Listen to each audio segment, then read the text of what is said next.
नमस्कार, मैं हूं आदित्य शुभम। भारत दुनिया का सबसे विशाल लोकतंत्र है। भारत को मदर ऑफ डेमोक्रेसी भी कहा जाता है। डेमोक्रेसी में एक सबसे जरूरी प्रक्रिया जो होती है वो होती है इलेक्शन का होना। और भारत में मुख्यतः चार तरीके के चुनाव होते हैं। पहला लोकसभा, दूसरा विधानसभा, तीसरा राज्यसभा, चौथा पंचायत और नगर निगम का चुनाव। इन चार चुनावों में से तीन ऐसे चुनाव हैं, यानी कि लोकसभा, विधानसभा, पंचायत और नगर नगर निगम के जो चुनाव होते हैं, इसमें जनता सीधे तौर पे मतदान करती है। राज्यसभा का एक ऐसा चुनाव है जिसमें जनता नहीं, जनता के चुने हुए प्रतिनिधि जो हैं वो वोटिंग करते हैं। जैसा कि हम सब जानते हैं कि भारत में लोकसभा की 545 सीटें हैं, जिसमें से 543 सीटों पे चुनाव होता है। जिस भी पार्टी को या संगठन को 272 सीटें आ जाती हैं, उसकी सरकार बन जाती है। सबसे ज़्यादा यूपी में 81 सीटें हैं लोकसभा की।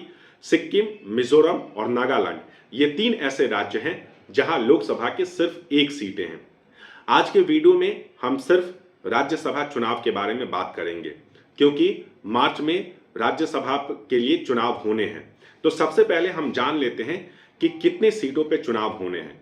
तो 10 राज्यों की 37 राज्यसभा की सीटें हैं जहां राज्यसभा के चुनाव होने हैं। उन सीटों पर राज्यसभा के चुनाव होने हैं। अब कहां, किन किन राज्यों में कितनी सीटें हैं, आप ये जान लीजिए। तो महाराष्ट्र में 7, तमिलनाडु में 6, बिहार और पश्चिम बंगाल में 5-5, उड़ीसा में 4, असम में 3, तेलंगाना, छत्तीसगढ़ और हरियाणा, इनमें 2-2 और हिमाचल प्रदेश की एक सीट पे राज्यसभा का चुनाव होने हैं।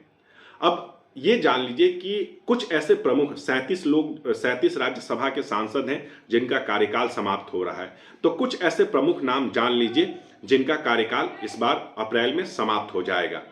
तो सबसे पहले हैं केंद्रीय मंत्री रामनाथ ठाकुर, जो जेडीयू से आते हैं और वो अभी केंद्र में मंत्री हैं। दूसरे रामदास आठवले, ये भी केंद्रीय मंत्री हैं, ये भी राज्यसभा के सांसद हैं। हरिवंश जो है वो जेडीयू से हैं, वो भी अभी राज्यसभा के उपसभापति हैं। उसके बाद मार्क्सवादी कम्युनिस्ट पार्टी एनसीपी गुट के जो शरद पवार हैं, इनका भी कार्यकाल समाप्त हो रहा है। उसके बाद राष्ट्रीय लोकदल मोर्चा के जो अध्यक्ष हैं उपेंद्र कुशवाहा, उनका भी कार्यकाल समाप्त हो रहा है। कांग्रेस के नेता अभिषेक मनु सिंघवी हैं, उनका भी कार्यकाल समाप्त हो रहा है।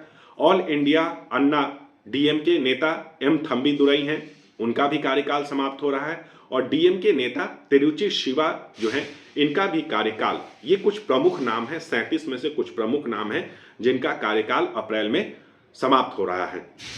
तो उसकी प्रक्रिया, जो इन राज्यसभा सीटों पर चुनाव की जो प्रक्रिया है वो शुरू हो गई। कल से नामांकन शुरू हो गया है और ये 5 मार्च तक चलेगा।